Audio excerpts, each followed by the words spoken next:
सर्वांना greatest morning. तर मी आले आहे शिरूर या भागामध्ये आणि एक जबरदस्त रिझल्ट घेऊन आले आहे. मागच्या दिवसांमध्ये मी सांगितलं होतं की मारुतीने मला फोन केलेला होता आणि त्याला काय काय झालं, कसं कसं झालं तो तुम्हाला सांगू इच्छित आहे. कारण मी आज आले आहे त्याचा खास रिझल्ट घेण्यासाठी. तर हा मुलगा आहे 26 वर्षाचा. तर त्याला काय त्रास होता आणि त्या त्रासानं तो कसा बाहेर पडला तर आपण बघूया. तर मला तुम्ही सांगू इच्छिता. विषय असा होता की ना, ज्यावेळेस मला जे प्रॉब्लेम चालू होता खाज येत सांगायला नाही का, ती खाज का राहत नव्हती. पण ती खाज कशामुळे आली ती? ती खाज म्हणजे ना ते अचानक नाही का काहीतरी झालं असं नाही का, अचानक आलं नाही का. त्याच्यामुळे आपण वेळ म्हणजे का ते दवाखाने खूप केले, दवाखाने खूप केले, पण दवाखाने काय ते रिझल्ट्स काही भेटणार नाही. म्हणजे थोडक्यात एक फरक काय पडा ना.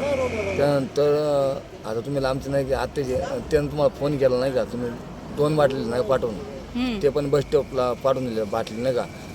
त्यानंतर म्हणजे फक्त 5 दिवस औषध घेतलं. 5 दिवस नंतर थोडंसं रिझल्ट आला. त्यानंतर आणि थोडंसं आला म्हणजे आता राहिले फक्त म्हणजे थोडक्यात संपलीत बाटल्या.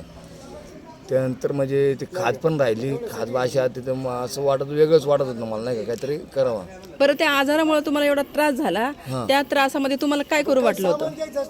म्हणजे आता विषय असा असं वाटत होतं की आत्महत्याच करावं डायरेक्ट नाही का त्या आजारने.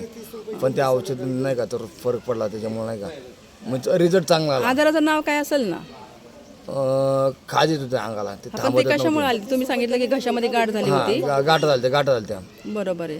तर तुम्ही 5 दिवस घेतल्यानंतर 5 दिवसात लई फरक पडला. 5 दिवसात जसं असं तसं पण ते 5 दिवसांनी फरक पडला.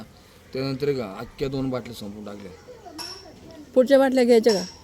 कुठल्या बाटल्या आता यूज होणार ना आता. नक्की होणार. तू काय सांगू शकतो बाबा याच्याबद्दल? थोडंसं तुला माहिती आहे का? नाही, चांगलं आहे. रेंज चांगला आहे. ते वाचला, मारता वाचला. हां, भारी काम झालं ते. बस. त्याला जो त्रास होतो खरा त्रास होता का? तू कोण आहे त्याचा भाऊ आहे मी त्याचा. भाऊ आहे का? छोटा भाऊ आहे ना? हा, कारण आम्हाला सांगितलं त्याच्यानंतर की तो स्वतः म्हणाला मी फाशी घेऊन मरणार आहे. एवढा त्याला त्रास. तर रस्सी घेऊन गेलता घरामध्ये. त्याने कड लावली होती, रस्सी लटकवली होती. आम्ही दरवाजा तोडून त्याला वाचवायला ते रेंज पाजला घेतलं तुमच्या मागवला. त्यानंतर ते पाच चालू केला. त्यानंतर ते घसा बिसा काय असं गाठबेटी क्लिअर झालं त्याचं. नळडे म्हणजे आवाज बिवाज चांगला ओके मध्ये यायला लागला. बरं, रिॲक्शन कशामुळे झालं होतं? रिॲक्शन म्हणजे औषधामुळं? तो नाही म्हणजे अचानक झालं नाही का, ते थांबणार ते रिॲक्शन आज झालं नाही का, म्हणजे अचानक झालं ते नाही का. अचानक काय समजलंच नाही रिॲक्शन कशामुळे झालं? समजलंच नाही. मग त्या गाठ झाल्या त्या ऑपरेशन केलं, लेझर ट्रीटमेंट ते केलं.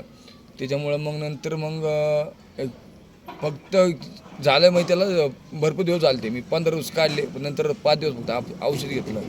सगळं क्लिअर झालं. सगळं क्लिअर झालं. तू काय सांगणार बाबा याच्याबद्दल?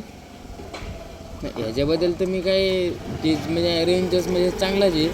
म्हणजे ह्याच्यामुळे माणूस मारता वाचत आहे. म्हणजे हे काही एवढं चांगलं म्हणजे 1 नंबर रेंजच आहे. ह्याच्यामुळे माणूस ते मारता वाचलाय. म्हणजे तुमचा भाऊ जो फाशी घेऊन मरणार होता, अमृत ज्यूस त्याच्याजवळ लवकर पोहोचलं, तातडीने पोहोचलं. त्यामुळे ते वाचला. हां, तर हे किती मोठी चांगली गोष्ट आहे नाही का, की आज अमृत ज्यूस आहे ना एक झटकीपट काम करतं. ना ट्रीटमेंट ना काही ना काही, पोटात गेलं की माणूस बरा होतो. नाही, त्यांनी रेंज ज्यूस घेतल्यामुळे त्याला थोडा फरक पडला. मग त्याला रात्री झोप बीप आली. 5 दिवस ज्यूस प्यायला त्याला बरं वाटायला लागलं. त्यानंतर त्याचा आवाज आहे का, आवाज नव्हते, आवाज यायला लागला. सगळं क्लिअर, त्याला बोलता पण येऊ लागलं. तर जोरात टाळी वाजवायची का रियाज बद्दल? एक जोरात टाळी कशी वाजवणार आहे? अरे वा वा वा, काय